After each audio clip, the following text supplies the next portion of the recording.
exhale. In and exhale.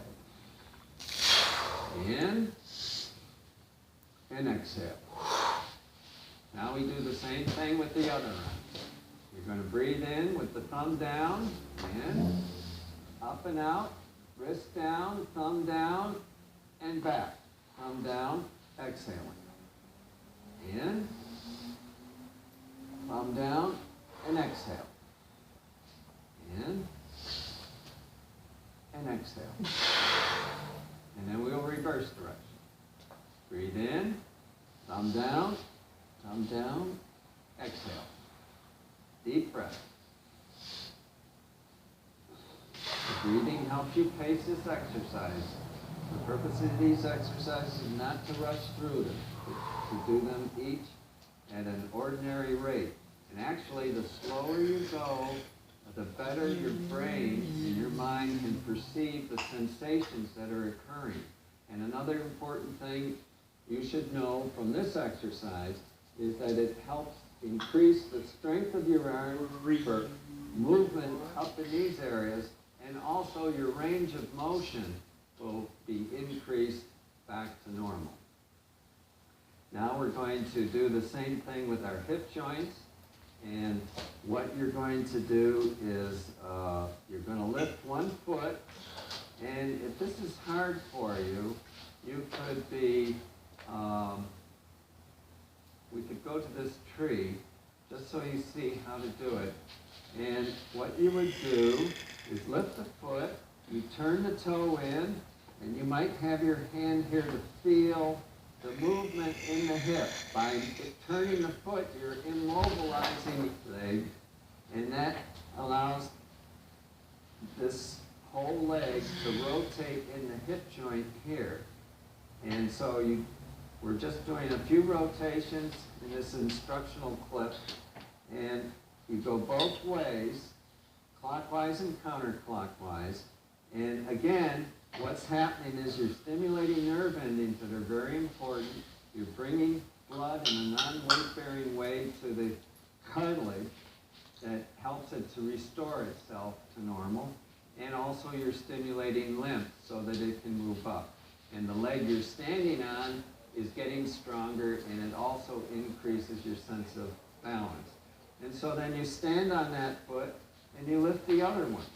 And you turn. I go clockwise. I'm just going to do 3 rotations, and then we do 3 rotations the other way. In the other segment, we do 12 repetitions each way. But this is just to show you how each of these work. The next one, which ends this segment, is called the jangle. And what we're going to do is start bouncing on our toes. Do not come down on your heels. Make believe you're on a little rebounder. Shake your hands, and you're going to breathe in deeply, raising your hands and arms while you're shaking them. So breathe in through your nostrils, deep, and then exhale through the mouth. Deep. 3 times.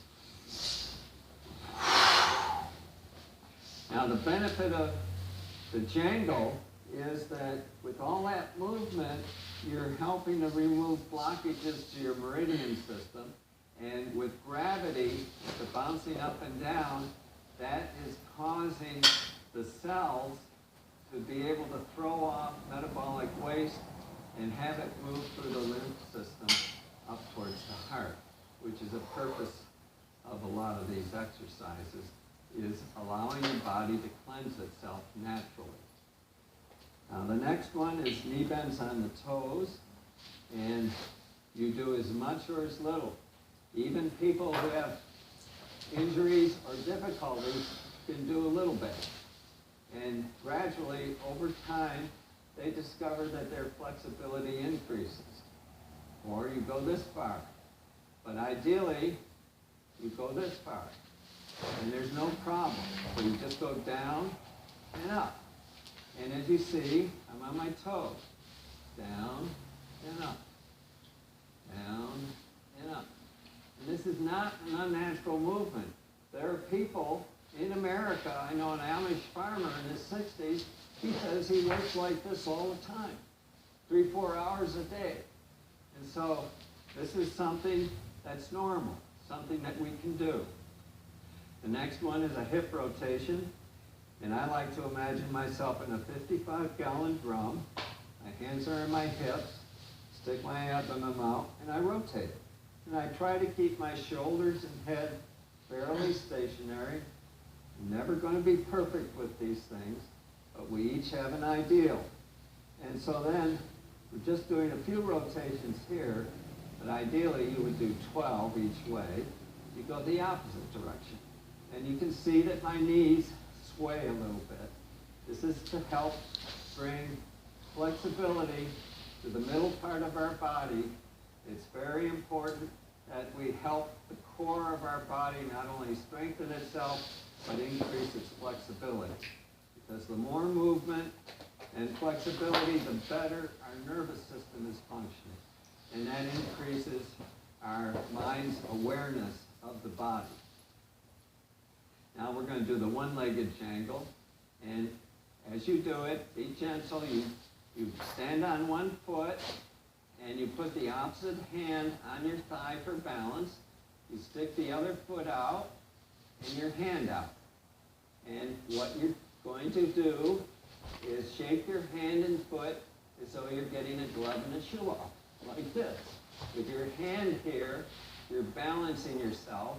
Again, this is going to help your sense of equilibrium, and also your hemispheres, the left and right hemispheres, will be communicating better. This is a brain gym kind of activity.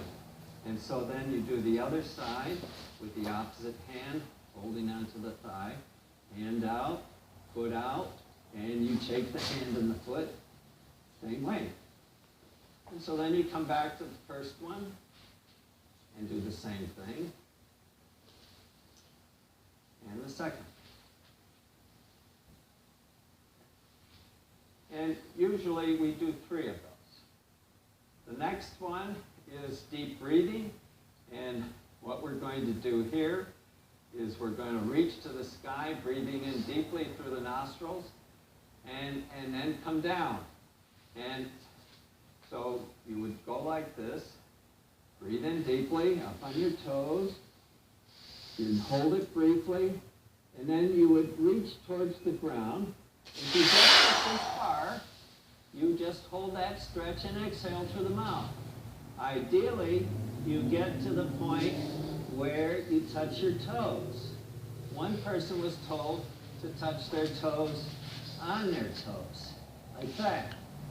Some people are able to come down like that and have almost their palms being touching the ground. So I'll demonstrate 3 of those, and I'll do it from the side. So you take a deep breath, hold briefly, deep breath. One more time, deep breath.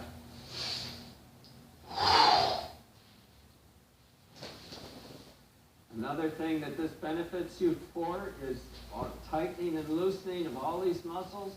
Not only brings the lymph up your legs, but there's contraction and relaxation in a very sensitive area here, which helps in helping hemorrhoids disappear. Another thing is that by our expanding the chest cavity and then contracting it, what we're doing is we're turning the body into a massive pump. And what it's pumping is lymph. The lymph comes from every cell of the body. And the major ducts for the lymph are in our torso, going to the heart. And so you're squeezing that. And because there's one-way valves, it can only go towards the heart. And when you're resting, you move about 4 ounces in an hour of lymph. That's not very much. But through this type of moderate exercise, it increases by a factor of 10 to 15. So instead of 4 ounces, that's 40 to 60 ounces. It makes a big difference. Also, you're strengthening your respiratory forces and your muscular forces. So So now we're going to continue. The next one is a repetition of the first jangle. I'll do two of those to remind you. You're going to bounce on your toes, breathe in deeply, and exhale. Breathe in deeply, and exhale. And the next one is a flat-footed squat. Now the key here is you're going to have your feet shoulder width apart, pointed forward. And you're going to keep them flat, and it's going to lead to a stretching of the